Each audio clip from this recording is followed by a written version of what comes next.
सर्वसामान्यांना आता वीज दरवाढीचा शॉक बसणार आहे आणि हा झटका एवढा मोठा आहे की तुमच्या डोळ्यासमोर अंधारच येईल। महावितरणने तूट भरून काढण्यासाठी पुढच्या 5 वर्षांच्या वीज दरवाढीचा प्रस्ताव वीज नियामक आयोगाकडे सादर केला। तर तुमचा विजेचा वापर 300 युनिट आहे तर वर्षाच्या बिलात 9000 पेक्षा जास्त रुपयांनी वाढ होईल। 500 युनिट वापरणाऱ्यांच्या बिलात तर थेट 28000 रुपयांची वाढ होणार आहे।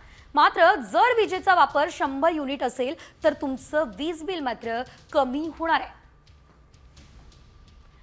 ग्राफिक्सच्या माध्यमातून आपण पाहतोय 300 युनिटसाठी वर्षाचं बिल सध्या 3727 रुपये आहे, मात्र दरवाढीनंतर ते 4541.40 रुपये होईल।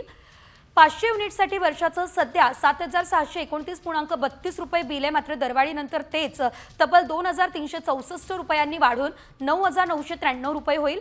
100 युनिटसाठी वर्षाचं बिल सध्या 882 रुपये तर दरवाढीनंतर मात्र ते 827 रुपये होईल। 55 रुपये 68 पैशांची कपात यामध्ये बघायला मिळेल।